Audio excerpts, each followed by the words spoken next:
لا حول ولا قوة إلا بالله العلي العظيم. أعوذ بالله من الشيطان اللعين الرجيم. بسم الله الرحمن الرحيم. الحمد لله الذي لدينا وما كنا لنهتدي لولا أن هدانا الله لقد جاءت رسل ربنا بالحق. الصلاة والسلام على النبي الأمي العربي القرشي المكي المدني الهاشمي الأبطي التامي سيد الثقلين إمام الحرمين محبوب رب المشرقين والمغربين صاحب قاب قوسين نبي الكونين جد الحسن والحسين أبي القاسم محمد.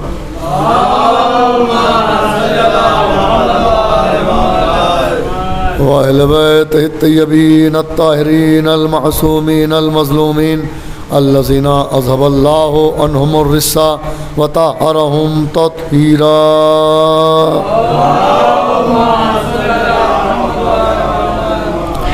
ولعنة الله على أعدائهم ومنكري فضائلهم ومصائبهم وعظمتهم وولايتهم وشفاعتهم وطهارتهم وإمامتهم وأتشهم أجمعين من يومنا هذا إلى قيام يوم الدين. أما بعد فقد قال الله تبارك وتعالى في كتابه المبين وهو أصدق الصادقين وقوله الحق.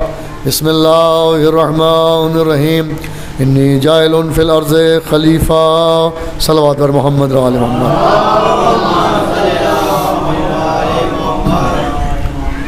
ارباب عزا بزرگان ملت، دوستداران اہل بیت اطہار و عزاداران سرکار سید الشہداء و اسیران کربلا، کرم ہے پروردگار کا تصدق حضرت چاردہ معصومین علیہ الصلوۃ والسلام.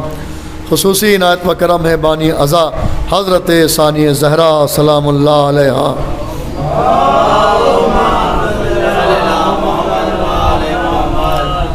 شہزادی کا کرم خاص ہے، لہٰذا آپ کو اور ہم کو ایک بار اور فرش عزا نصیب ہوا. اس وقت کی مجلس کے لیے میں نے قرآن کریم کی ایک آیت کریمہ کو تلاوت کرنے کا شرف حاصل کیا، جس میں خلافت الہیہ کا اعلان ہو رہا ہے، اس کے سلیکشن کی بات ہو رہی ہے، اس کے تقرری کی بات ہو رہی ہے. خالق موت و حیات مالک ارض و سما اپنی پاک و پاکیزہ محکم و منظم و منور کتاب میں ارشاد فرما رہا ہے کہ ہم بہت جلد زمین پر ایک خلیفہ بنانے والے ہیں. اس کا مطلب یہ ہے کہ خلافت الہیہ ایکسیڈنٹل نہیں ہے، خلافت الہیہ اتفاقیہ نہیں ہے، خلافت الہیہ اعلانیہ ہے. صلوات پڑھ دے محمد و آل محمد. ایک اور ذرا بلند ترین صلوات پڑھے محمد و آل محمد. ذان محترم آپ لوگ آگے جائیے، جگہ ہے کافی، بعد میں آنے والوں کو زحمت نہیں ہوگی. صلوات پڑھے محمد و آل محمد. دیکھیے خلافتیں اللہ کی طرف سے جو آئی ہیں وہ 4 ہیں، خلافت الہیہ، اور آسمانی کتابیں بھی آسمان سے جو آئیں وہ بھی 4 ہیں. اب خلیفہ جو ہے وہ اللہ بناتا ہے اور اعلان کر کے بتاتا ہے، چاہے آسمان ہو یا غدیر کا میدان ہو. صلوات پڑھ دے محمد و آل محمد. علیکم السلام. وہاں بھی اعلان کر کے بتایا گیا اور یہاں بھی اعلان کر کے بتایا گیا. دیکھیں ابتدا جو ہے اعلان سے ہو گئی، انتہا ہو گئی. پہلے آدم تھے جن کا آسمان پہ اعلان ہوا، چوتھے مولا علی تھے جن کا غدیر کے میدان میں اعلان ہوا. آسمان پہ اعلان کرنے والا خود اللہ ہے، غدیر پہ اعلان کرنے والے رسول اللہ ہیں. صلوات پڑھ دے محمد و آل محمد. عزیزان محترم، کہنے کا مقصد یہ ہے کہ جناب آدم خلافت الہیہ کے پہلے خلیفہ، جناب ہارون خلافت الہیہ کے دوسرے خلیفہ، جناب طالوت خلافت الہیہ کے تیسرے خلیفہ، امیر المومنین حضرت علی ابن ابی طالب علیہ السلام خلافت الہیہ کے چوتھے خلیفہ ہیں. عزیزان محترم، وہ جو خلافت الہیہ ہے میں ان کی بات کر رہا ہوں، ورنہ خلیفہ تو گلی گلی ٹہل رہے ہیں. صلوات پڑھ دے محمد و آل محمد. وہ جو گلی گلی گھوم رہے ہیں، آپ کو معلوم ہے کہ جن کو لوگ عام طور سے کسی زمانے میں خلیفہ کہا جاتا تھا، حقیقت میں وہ حجام ہوا کرتے تھے. دروازہ کھٹکھٹا کھٹا کہتے تھے حجامت بنانی ہے. تو عزیزان محترم بھائی یہی فیصلہ کر لے امت کہ جو یہاں والے خلیفہ ہوتے ہیں وہ حجامت بناتے ہیں، کیا سننا جملہ دے رہا ہوں ذرا محترم. جو لوگوں کی رائے سے خلیفہ بن جاتے ہیں تو لوگوں کی کنڈی کھٹکھٹا کھٹا کے حجامت بناتے ہیں, اور جو اللہ کی طرف سے خلیفہ ہوتے ہیں وہ نجات دلاتے ہیں. صلوات پڑھ دے محمد و آل محمد. تو اب یہاں پر ایک بات یہ آتی ہے کہ بھائی اللہ نے اعلان کیا باقاعدہ, اور اعلان کر کے بنایا, چاہے پہلا خلیفہ ہو, چاہے دوسرا ہو, چاہے تیسرا ہو, چاہے چوتھا ہو. اب یہاں پر لوگ کہتے ہیں بھائی مولا علی چوتھے ہیں. آپ یہاں تو چوتھے نمبر میں بہت بھڑکتے ہیں, جو بعد رسول مسلمانوں نے معین کر رکھے. میں نے کہا کیوں نہ بھڑکیں, کیونکہ بعد رسول خلیفہ بلا فصل ہیں. مولا علی وہ ہیں کہ جو رسول کے بعد خلیفہ بلا فصل ہیں, اور جو انبیاء سے سلسلہ چلا اس کے چوتھے ہیں. اور یہی کہا گیا کہ جو علی کو چوتھا نہ مانے وہ بھی دوزخی, اور جو بعد رسول پر خلیفہ بلا فصل نہ مانے وہ بھی دوزخی. صلوات پڑھ دے محمد و آل محمد. عزیزان محترم, اس کا مطلب ذات علی وہ ہے کہ جس کو پہلا ماننا بھی ضروری ہے, جسے چوتھا ماننا بھی ضروری ہے. چلیے بھائی, جو سلسلہ آدم سے چلا, کہ بھائی یہ چوتھے ہیں, تو معاذ اللہ بھائی جس کا پہلا نمبر ہوتا ہے, آپ ہر جگہ جو ہے ملنگ جو کہتے ہیں علی کا پہلا نمبر, علی کا پہلا نمبر. شہباز قلندر بول رہا ہے, کہیں کوئی بول رہا ہے. ہم نے کہا ٹھیک ہے, وہ ملنگ ہیں, صوفی ہیں, مولا کے چاہنے والے ہیں, قلندر لوگ ہیں, وہ نمبر کے حساب سے, اور بے شک مولا کا پہلا نمبر ہے. اب پتہ نہیں وہ کس میدان کی بات کر رہے ہیں. کہ اب ہو سکتا ہے وہ خیبر کی بات کر رہے ہوں, ہو سکتا ہے وہ بدر کی بات کر رہے ہوں, ہو سکتا ہے وہ خندق کی بات کر رہے ہوں, ہو سکتا ہے وہ احد کی بات کر رہے ہوں. آپ سمجھ ہی نہیں پا رہے ہیں. آپ سوچ رہے ہیں خلافت والے کی بات ہو رہی ہے. علی کا پہلا نمبر وہ جو کہہ رہے ہیں کہ علی شجاعت میں بھی نمبر 1 ہے, علی امامت میں بھی نمبر 1 ہے, علی خلافت میں بھی نمبر 1 ہے. صلوات پڑھ دے محمد و آل محمد. آپ نے کیسے سمجھ لیا؟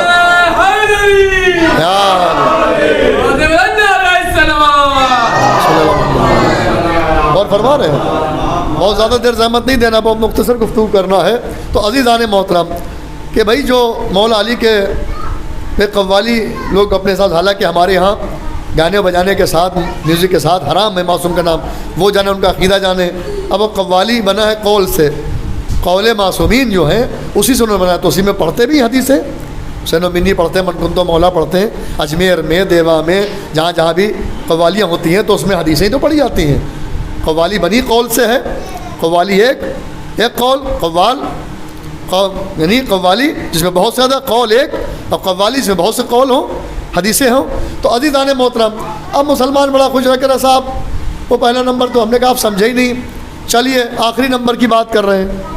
تو بھائی آدم جب پہلے خلیفہ بھی ہیں خلافت الہیہ کے, اور پہلے سلسلے نبوت کے نبی بھی ہیں, تو اگر پہلے آدم کا نمبر آ گیا اور مولا کا چوتھا ہے, تو جو بعد میں آیا تو اس کا مطلب پہلے والا افضل ہے. تو پھر دم ہو تو کہیے کہ آدم پہلے نبی ہیں, محمد آخر نبی ہیں, آدم محمد سے افضل ہیں.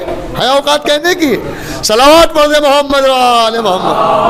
اور فرما رہے ہیں کسی میں اوقات ہو تو کہے کہ آدم پہلے نبی ہیں, جو پہلا ہے وہ افضل ہے, اور جو آخر ہے, ارے یہاں تو چوتھا ہی نمبر لگ گیا, وہاں تو 1,23,999 کے بعد نمبر آیا ہے آخری, اتنی دیر کے بعد. تو کیا رتبہ گھٹ گیا؟ جی نہیں. ہمیشہ آپ جب جوہری کے یہاں جائیں گے اور آپ کوئی انگشتری مانگیں گے کہ لائیے صاحب بڑھیا سونے کی اچھی انگوٹھی دکھائیے, تو سونے کی انگوٹھی دکھائے گا, کہے گا کچھ اور بہتر ہے. امریکن ڈائمنڈ لگے ہوتے ہیں نقلی والے شیشے کے, اس کے بعد کہیں گے اور, تو دودھ نکالے گا تو اس پہ عقیق جڑا ہوگا جو اصلی نگ ہے. ان کا کچھ اور بہتر ہے, سے اس کے اوپر معلوم ہے یاقوت ہوگا, وہ اس سے مہنگا, فیروزہ ہوگا. ان کا سب کچھ اور آپ کے پاس ہے. توجہ چاہتا ہوں سارے محترم, اس نے نکال کے ایک دی جس میں بہت چھوٹا سا نگ لگا ہوا ہے, عقیق سے بھی چھوٹا, فیروزے سے بھی چھوٹا, یاقوت سے بھی چھوٹا. انہوں نے کہا یہ کتنے کی؟ کہا سونار نے کہا, جوہری نے کہا عقیق والی جو ہے 25,000 کی ہے, آج کے حساب سے بتا رہا ہوں. فیروزے والی 30,000 کی ہے, یاقوت والی 50,000 کی ہے, اور جس میں بہت چھوٹا سا نگ لگا ہوا ہے, کوئی رنگ بھی نہیں ہے اس میں. انہوں نے کہا یہ 2 لاکھ کی ہے. میں نے یہ کیسے ہو گئی؟ کہا اس میں نگ بھی چھوٹا اور اس کو سب سے بعد میں آپ نے دکھایا کہ جوہری اچھا مال چھپا کے رکھتا ہے، پہلے چھوٹا مال دیتا کہ تمہاری اگر حیثیت ہے تو آگے بڑھو گے۔ توجہ فرمائیے گا عزیزان محترم، وہ ہیرا دیکھنے میں چھوٹا ہے لیکن قیمت میں زیادہ ہے۔ اللہ نے اسی طرح سے آدم کو بھیجا، نوح کو بھیجا، ابراہیم کو بھیجا، اسی طرح سے نبی بھیجے، سب سے آخر میں ایسا ہیرا بھیجا جو خلافت جو خزانہ الہی کا سب سے انمول ہیرا تھا، وہ ہے محمد مصطفیٰ۔ اسی طرح خلافتوں کا معاملہ آیا، آدم کو بھیجا، ہارون کو بھیجا، طالوت کو بھیجا، آخر میں ایسا ہیرا بھیجا جو خزانے خدا کا سب سے انمول ہیرا تھا۔ صلوات پڑھ دے محمد اور فرما رہے آپ۔ چلیے تو میں نے دنیاوی مثال دے دی، اب چلیے مذہبی مثال لے لیجئے۔ خلافتیں کتنی ہیں؟ 4۔ آسمانی کتابیں کتنی ہیں؟ 4۔ پہلی کون سی ہے؟ توریت۔ دوسری کون سی ہے؟ زبور۔ تیسری کون سی ہے؟ انجیل۔ چوتھی کون سی ہے؟ قرآن۔ 4 کتابیں ہیں۔ خلافتیں کتنی ہیں؟ پہلے آدم، دوسرے ہارون، تیسرے طالوت، چوتھے مولا علی علیہ السلام۔ تو 4 خلافتیں، 4 کتابیں۔ یہ خلیفہ ہے تو خلیفۃ اللہ، وہ کتاب ہے تو کلام اللہ، یعنی بندوں کا کچھ نہیں ہے۔ توریت جو ہے کلام اللہ، زبور کلام اللہ، انجیل کلام اللہ، قرآن کلام اللہ۔ تو عزیزان محترم، آدم خلیفۃ اللہ، ہارون خلیفۃ اللہ، طالوت خلیفۃ اللہ، مولا علی خلیفۃ اللہ۔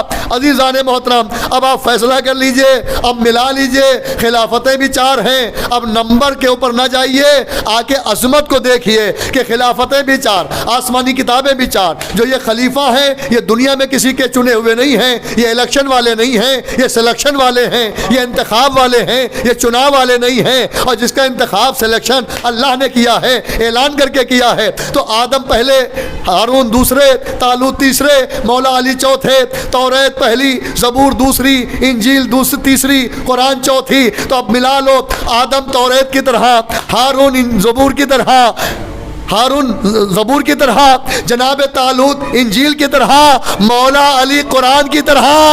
تبھی تو کہا گیا علی قرآن ناطق ہے، یہ قرآن ثابت ہے۔ صلوات پڑھ دے محمد آل محمد۔ سب آواز بولے صلوات پڑھیے محمد آل محمد۔ اور جو فرما رہے ہیں آپ جس رخ سے دیکھیں گے آپ کو عظمت آپ کو نظر آئے گی۔ تو عزیزان محترم، کہنے کا مقصد ہے کہ اعلانیہ بنایا ہے، اتفاقیہ نہیں بنایا ہے۔ خلافت الہیہ ایکسیڈنٹل نہیں ہے۔ اللہ خلیفہ کا مطلب اللہ کا بھیجا ہوا نمائندہ، اس کی طرف سے حجت، تبھی خلیفہ کو حجت خدا کہا جاتا ہے۔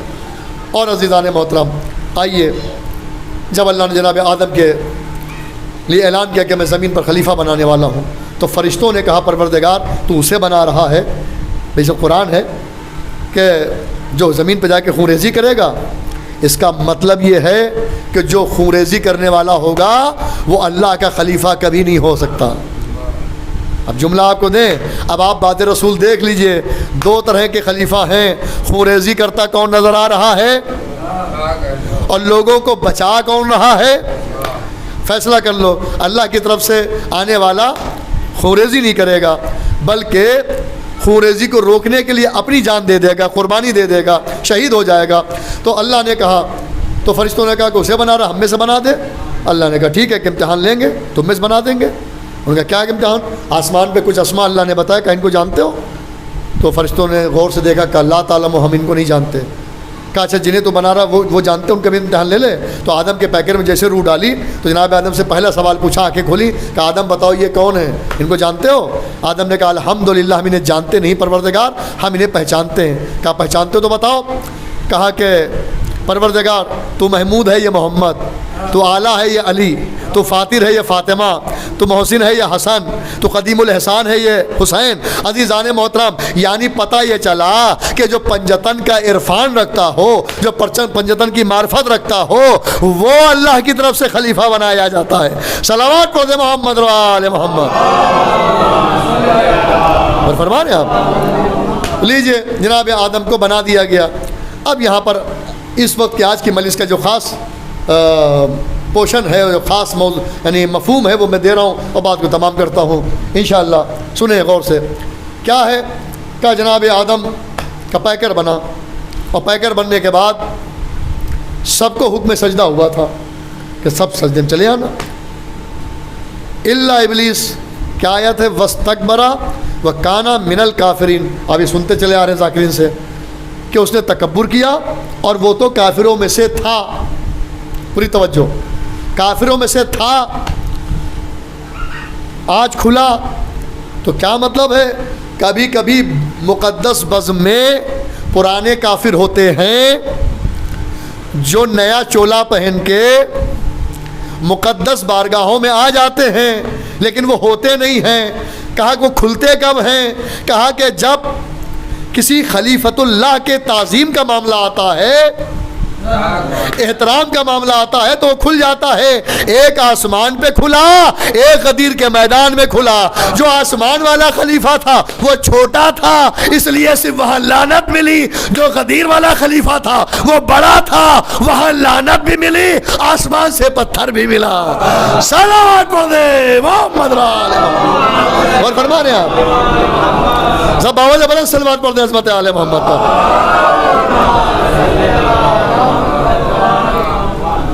حارث نعمان فوری نے انکار کیا تھا. رسول نے کہا آپ نے نماز کے ہم نے پڑھ لے، روزہ کا رکھ لیا، جو آپ نے کہا ہم نے کر لیا. آپ نے اپنے بھائی کو ہم پر مسلط کر دیا. تو انہوں نے کہا کہ اگر آپ نے اپنی مرضی سے کیا ہے تو معاذ اللہ. اس نے کیا کہا وہ میں نہیں دہراؤں گا.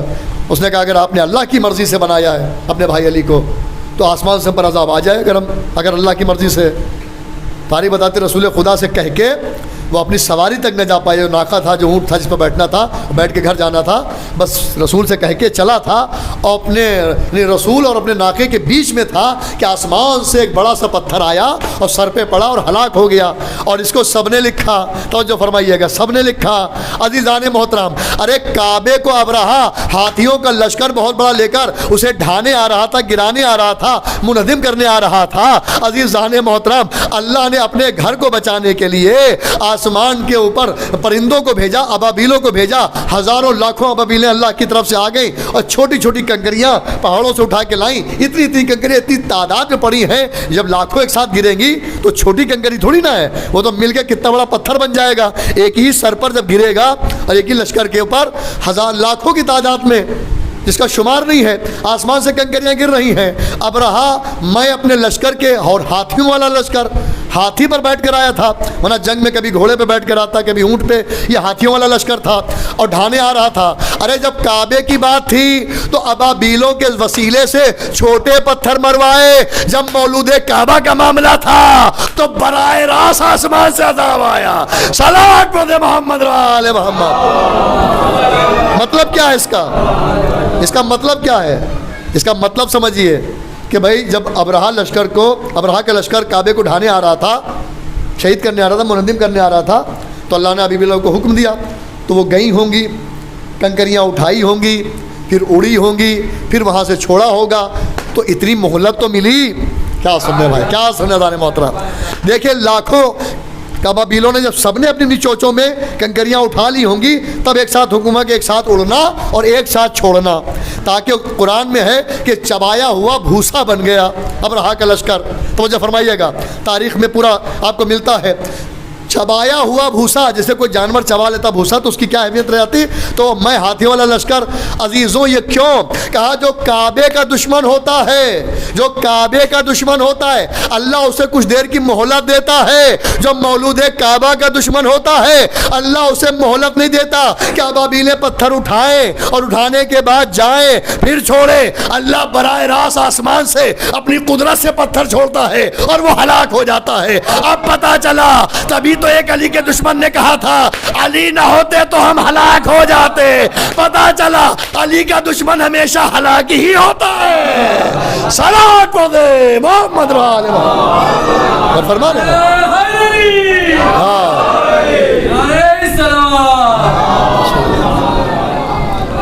بس آخری بات اور بات کو تمام کر دو، مال مجلس کی طرف جاؤں.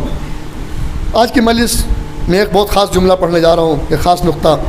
آپ نے بہت اس آیت پر سنی ہوں گی مجلس سے کہ شیطان نے سجدہ آدم نہیں کیا، تعظیمی سجدہ تھا، اللہ کا تعبدی سجدہ تھا. ایک عبادت والا ہوتا ہے، ایک تعظیم والا ہوتا ہے. تو اللہ کا ہوتا ہے عبادت والا یعنی تعبدی، اور اللہ والے کا، معصومین کا تعظیمی ہوتا ہے، احترام والا سجدہ. عزیزوں اب لوگ اعتراض کرتے ہیں، اب ہم امباڑے جاتے ہیں سجدہ کر لیتے ہیں، آپ قزمین جاتے ہیں سجدہ کر لیتے ہیں. آپ فاطمین جاتے سجدہ کر لیتے ہیں, سامرا جاتے سجدہ کر لیتے ہیں, مشہد جاتے سجدہ کر لیتے ہیں. یہ اصل روزوں کی بات کر رہا ہوں. آپ یہاں جو ہمارے شہر لکھنؤ میں شبیاں ہیں, آپ جا کے, ہم تو ہر امام باڑے میں سجدہ کرتے ہیں. لوگ کہتے ہیں واہ صاحب یہ تو شرک کر رہے ہیں, سجدہ اللہ کے لیے. احمقو قرآن پڑھا ہے تم نے؟ اللہ نے جب آدم کو جو مٹی سے بنے تھے جب ان کو سجدہ کرا دیا تو جو نور سے بنے انہیں کیوں نہیں؟ اور انہیں پتہ نہیں شریعت کہ سجدہ جو اللہ کے لیے اس میں 7 چیزیں واجب ہیں. یہ شرعی مسئلہ, فقہی مسئلہ ہے. پیشانی کا زمین پہ ہونا ضروری, دونوں ہاتھوں کی ہتھیلیاں یہ لگنا واجبات میں, دونوں گھٹنے, دونوں انگوٹھے. جب 7 اعضائے سجدہ زمین کو ٹچ کریں گے تو وہ اللہ والا سجدہ ہوگا. آپ بتائیے کہ جب کوئی امام باڑے میں سجدہ کرتا ہے, کھڑے ہوئے جھکے, شہ نشین پر دونوں ہاتھ رکھے, سر جھکا کے سجدہ کر لیا, تو یہ تعظیم ہو رہی ہے. اور سب سے بڑی بات یہ ہے کہ اگر نجف یا کربلا میں ہم وہاں جب جاتے ہیں, عراق یا مشہد جاتے ہیں یا مدینے جاتے ہیں, رسول کے روضے, شہزادی کے روضے پر, روضہ نہیں مولا بنا دیں, منہدم ہو گیا ہے, خدا لعنت کرے اور ان کی نسلوں کو تباہ کرے جنہوں نے جنت البقیع کو منہدم کیا. انشاءاللہ وہ وقت آئے کہ تعمیر ہو. عزیزوں, کاظمین جاتے ہیں, سامرا جاتے ہیں, کربلا جاتے ہیں, نجف جاتے ہیں, سب جگہ ہم ہاتھ بھی لگا دیتے ہیں, گھٹنے بھی ہوتے ہیں. آپ کو کیا آپ کے 7 اعضائے سجدہ تو لگ گئے, یہ تو اللہ والا ہے. احمقوں, اس میں سب سے اول چیز ہوتی ہے نیت سجدہ. ہم انہیں اللہ والا کے اللہ سمجھ کے سجدہ کر رہے ہیں یا ولی اللہ سمجھ کے سجدہ کر رہے ہیں؟ تم نے کیسے فیصلہ کر لیا؟ صلوات پڑھ دے محمد آل محمد. فرما رہے ہیں مردان محترم, یہیں پہ بات کو تمام کرتے ہیں. اور چونکہ فصل اضحیٰ ہے, مجالس بہت ہیں. ابھی کل 25 سے پرسوں ایک مجلس اسی خانے میں ہم پڑھیں گے, ابھی وعدہ ہوا ہے, تو انشاءاللہ اسی موضوع کو آگے بڑھا کے کمپلیٹ کر دیں گے. صلوات پڑھ دیں محمد آل محمد. اس لیے کہ ایام اعضاء میں بہت زیادہ موقع نہیں ہوتا کہ مجلس لمبی پڑھی جائے, طولانی پڑھی جائے. سب کو جانا بھی ہے, پھر ماشاءاللہ مجلسیں کرنا ہے, پھر انجمن میں چلنا, ماتمداری کرنا ہے. یہ عزاداری کے زمانہ ہے, یہاں پر طولانی وقت کا موقع نہیں ہے تاکہ جو جہاں جانا چاہتا جائے. عزیزوں, اسیران کربلا کا پرسہ ہے. 10 محرم کو زہرا کا بھرا گھر اجڑ گیا. وہ جہاد اصغر تھا جو چوتھے امام جن کے شب شہادت ان کے لیے اور جناب زینب کے لیے جہاد اکبر تھا. منہال آتے تھے, چوتھے امام سے پوچھتے تھے مولا کتنا روئیے گا؟ تو مولا کہتے تھے منہال تم نے انصاف نہ کیا, یہ بتاؤ یعقوب کے کتنے بیٹے تھے؟ منہال نے کہا مولا 12 بیٹے تھے. کہا بتاؤ یعقوب کا کون سا بیٹا گم ہو گیا؟ کتنے بیٹے؟ کا ایک بیٹا یوسف. کا علم نبوت سے پتا تھا کہ بیٹا زندہ ہے اور سلامت ہے. کہا ہاں. کہا بیٹے کے فراق میں, جدائی میں یعقوب کتنا روئے؟ کہا مولا اتنا روئے کہ آنکھوں کی بینائی چلی گئی, آنکھیں سفید ہو گئیں. اللہ اکبر. کہا پھر تم نے انصاف نہ کیا. ارے یعقوب کا ایک بیٹا گم ہو گیا تھا, دور چلا گیا تھا, جدا تھا لیکن زندہ تھا. فراق یوسف میں یعقوب نبی اتنا روئے, اتنا روئے, اتنا روئے کہ آنکھیں سفید ہو گئیں. ارے ہمارے تو 18 یوسف کربلا میں مارے گئے. علی اکبر کے سینے میں برچھی کی ہنی ٹوٹ گئی. باپ کے ہاتھوں میں میرا بھائی اصغر مثل گوسفند نہر کر دیا گیا. میرے عباس چچا کے بازو کاٹ ڈالے گئے, سر پہ گرزے گرا مارا گیا, آنکھ میں تیر پڑا. میرا بھائی قاسم پامال سم اسوا ہو گیا. میرے اونو محمد مار ڈالے گئے. اللہ اکبر. میرے اونو محمد مار ڈالے گئے. چوتھے امام کہتے ہیں, کہتے جا رہے شہادتیں گنائے جا رہے ہیں. میرا بابا 3 دن کا بھوکا پیاسا مارا گیا. ایک مرتبہ منہال کہتے مولا شہادت تو آپ کے گھر کی میراث ہے, مولا شہادت تو آپ کے گھر کی میراث ہے. امام چیخ چیخ کے رونے لگے. کہا منہال تم تو چاہنے والے ہو, تم نے انصاف نہ کیا. کہا کیا مولا؟ ارے کہا شہادت میراث ہے. کہا یہ بھی میراث ہے. نبی زادیاں, علی فاطمہ کی بیٹیاں, صاحب تطہیر. ارے جس کی ماں کا جنازہ تاریخ شب میں نکلا ہو, اس کی بیٹیاں بے کجاوا اونٹوں پر بیٹھ کر ہاتھ پسے گردن بندھے دیار بدیار پھرائی جا رہی ہو. جزاکم اللہ خیر الجزا. ہار باب عذاب. میں بات کو تمام کرتا ہوں. یہ قافلہ 11 محرم کو اسیر ہو کے بے کجاوا اونٹوں پر سوار ہو کے جا رہا تھا. آگے مہار ناقہ پکڑے سید سجاد پیدل, جن کے پیروں میں بیڑیاں, ہاتھوں میں ہتکڑیاں, کمر پہ وزنی لنگر, گلے میں توقے خاردار چلے جا رہے ہیں. اور چوتھے امام کے آگے شہداء کے سر 9 کے سینہ پر بلند ہیں, اور سب سے آگے امام حسین کا سر ہے. ایک مرتبہ خولی جو سر امام حسین اٹھائے ہوئے تھا, اس کے ہاتھ سے وہ سر چھوٹا, اور چھوٹنے کے بعد زمین پہ نصب ہو گیا. اب وہ نکالنا چاہتا, نکلتا نہیں ہے. کئی بار سپاہیوں کو بلایا، جب نہ نکلا تو شمر سے آ کے کہا شمر یہ سر حسین والا نیزہ زمین میں نصب ہو گیا، نکلتا نہیں ہے، اور کیسے آگے بڑھیں گے؟ جب قولی بڑھے گا تو دوسرے نیزے والے بڑھیں گے، جب نیزے والے آگے بڑھیں گے تو چوتھے امام بڑھیں گے، جب چوتھے امام بڑھیں گے تو بیویوں کے ناکے آگے بڑھیں گے۔ ایک مرتبہ جب اس نے کیفیت دیکھی تو کہا مجھے اس کا علاج آتا ہے۔ ایک تازیانہ لیا، ارباب اعضاء تازیانہ آپ جانتے ہیں لوہے کی اسٹک ہوتی ہے سوا ہاتھ کی، اس پہ سوئی جیسے مہین مہین سینکڑوں کانٹے ہوتے ہیں، آنے کے بعد چوتھے امام کی پشت کے اوپر مارنا شروع کیا۔ کہا سید سجاد اپنے بابا سے پوچھو آپ کا سر آگے کیوں نہیں بڑھ رہا ہے؟ ایک مرتبہ زنجیریں سنبھالی، ہتھکڑیاں سنبھالی، آگے بڑھے، کہا بابا اے غریب زہرا، ارے اتنا بتا دو آپ کا سر آگے کیوں نہیں بڑھ رہا ہے؟ اے بابا شمر پشت پہ تازیانے مار رہا ہے، اے بابا آپ کا یہ بیٹا ارے تازیانے کھانے کی طاقت نہیں رکھتا ہے، اگر یہ مجھ پہ تازیانے برسائے گا تو میں ماں بہنیں پھوپھیوں کو لے کے کیسے جاؤں گا؟ ایک مرتبہ سر حسین گویا ہوا، لب ہلے کا سجاد، میرے سینے پہ سونے والی سکینہ ناکے سے گر گئی ہے، جب تک سکینہ کا شامل قافلہ نہ ہوگی سر حسین آگے نہ بڑھے گا۔ ایک مرتبہ سید سجاد نے کہا پھوپھی اماں جائیے سکینہ کو تلاش کیجئے۔ جناب زینب نے کہا بہن کلثوم آؤ۔ ایک مرتبہ چلی، اللہ اکبر، آگے آواز دیتی جا رہی 10 قافلہ ہے، الیہ الیہ یا بنیہ، اے سکینہ کہاں ہو یتیمہ، کہاں ہو سکینہ؟ کوئی آواز نہیں آ رہی ہے، کبھی کہتی رقیہ کہاں ہو، کبھی کہتے یتیمہ کہاں ہو، کبھی کہتے سکینہ کہاں ہو، کبھی کہتی بھیا کی لاڈلی کہاں ہو، کبھی کہتی میری بیٹی سکینہ کہاں ہو، کوئی آواز نہیں ہے۔ دونوں بہنیں چلتے چلتے کافی دور چلی گئیں، کیا دیکھا؟ ایک برقع پوش بی بی معظمہ بیٹھی ہے اور اپنی گود میں سکینہ کا سر لیے ہوئے ہیں۔ سکینہ کے قریب جب گئیں کیا دیکھا؟ وہ بچی جو شام غریبہ سے سوئی نہیں ہے، ارے کبھی سونا نصیب نہیں ہوا، ارے بچی چند لمحے کے لیے سوئی۔ زینب کا دل بھر آیا، دو زانو ہو کے بیٹھ گئی، ہاتھ تو بندھے ہوئے تھے۔ کہا اے کنیز خدا، اے معظمہ اتنا بتا دے، تم نے ہم اہل بیت پہ بڑا احسان کیا ہے، ورنہ ہم اہل بیت تو کوئی احسان نہیں کرتا، ہم سب پر کرتے ہیں، ہمارے اوپر بڑا احسان ہے۔ یہ میرے بھائی کی یتیمہ ہے، جب سے اس کا بابا گیا اس پہ منہ میں تماچے پڑتے ہیں، مجھ پہ تازیانے مارے جاتے ہیں، درے مارے جاتے ہیں، اللہ اکبر آپ کا بڑا احسان ہے۔ ارے اتنا تو بتا دو، اپنا نام بتا دے تاکہ ہم جا کے روز محشر اپنی اماں سے آپ کی شفاعت کروائیں، اپنے بابا سے حوض کوثر پلوائیں، اپنے بھائی حسن سے جنت میں داخلہ دلوائیں۔ ایک مرتبہ کا آپ کا بہت بہت شکریہ، علی کی بیٹی شکریہ ادا کرتی ہے۔ ایک مرتبہ وہ معظمہ بولی ارے کہیں بیٹیاں ماں کا شکریہ ادا کرتی ہے؟ ایک مرتبہ اتنا سننا تھا، جناب زینب نے کہا اماں آپ ہو؟ کہا میری بیٹی زینب، میں تیری ماں فاطمہ ہوں، سکینہ گری تھی، میں حسین کی لاش کے قریب تھی، گھٹی ہوئی گردن سے آواز آئی اماں دوڑو، میرے سینے پہ سونے والی سکینہ نہ کیسے گر گئی ہے، تو میں فوراً آ گئی، اپنی گود میں سلا لیا۔ کہا ماں اچھا آ گئی ہو، میں بہت کم سن تھی جب آپ کی شہادت ہوئی تھی، پسلیاں ٹوٹی تھی، آپ کی جب شکم پہ دروازہ گرایا گیا تھا آپ کے پہلو پر، اے اماں در و دیوار میں پس گئی تھی۔ آپ کا جنازہ جب سین خانہ میں بابا نے رکھا تھا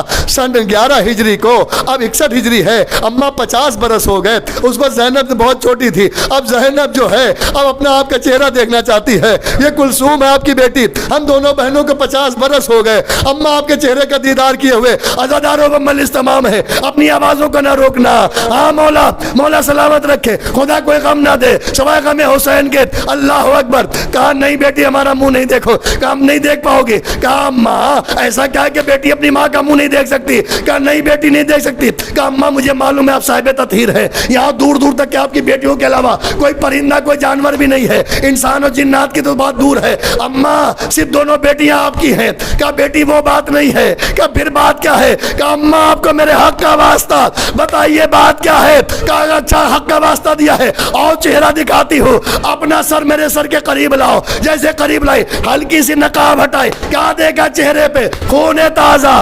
اماں یہ خون کیسا؟ کہا زینب یہ بتا سر حسین کے رخسار پہ خون کیسا؟ کہا علی اصغر کا ہاتھ میں شہید ہوئے تھے تو حسین نے ان کا خون اپنے چہرے پہ ملا تھا اور کہا تھا روز محشر میں اپنے نانا سے اسی عالم میں ملاقات کروں گا۔ کہا یہ بتاؤ حسین کا بچہ حسین کی گود میں ذبح ہوا تو حسین نے چہرے پہ خون مل لیا، میرا حسین میری گود میں ذبح ہوا جب خنجر چل رہا تھا، میری گود گود میں حسین تھا، میں نے حسین کا خون چہرے پہ ملا، میں نے کہا جب میری سواری روزے محشر آئے گی تو اللہ سے اسی عالم میں ملاقات کروں گی، اے اللہ یہ میرے اس حسین کا خون ہے جسے چکیاں پیس کے پالا۔ انا للہ و انا الیہ راجعون۔ رضن بقضاء تسلیما لامر۔ بارالہ بانی مجلس اور حاضر مجلس کی توفیقات میں اضافہ فرما، ان آنسوؤں کو مادر حسین کے رومال میں جگہ عنایت فرما، ہماری اس عبادت کو قبول فرما۔ جتنے بھی یہاں پر حاضرین ہیں اور جہاں بھی شان حضرت قرار حسین کے ماتمدار مولا کے عزادار، ان کی جان مال عزت آبرو ناموس کی حفاظت فرما، بے روزگار کو روزگار عطا فرما، صاحبان روزگار کو دن دنیا رات چونے ترقی فرما، ہمارے بچوں کے علم دین و دنیا کی دولت سے مالا مال فرما، ہمارے گناہوں کبیرہ صغیرہ کو معاف فرما، ہمیں عمل صالح کی توفیق عنایت فرما، دشمنان آزاد دشمنان ولایت کو استنابود فرما، ادبات عالیہ کی حفاظت فرما، زیارت کربلا بار بار عطا فرما، امام زمانہ کے ظہور میں تاجیل فرما، ان کے ناصر رحمان میں شمار فرما۔ اب حضرات سے گزارش ہے کہ ایک مرتبہ سورہ حمد اور 3 مرتبہ سورہ اخلاص تلاوت فرما کر مبارک حسین ابن غلام حسین کی روح کو احسان فرما۔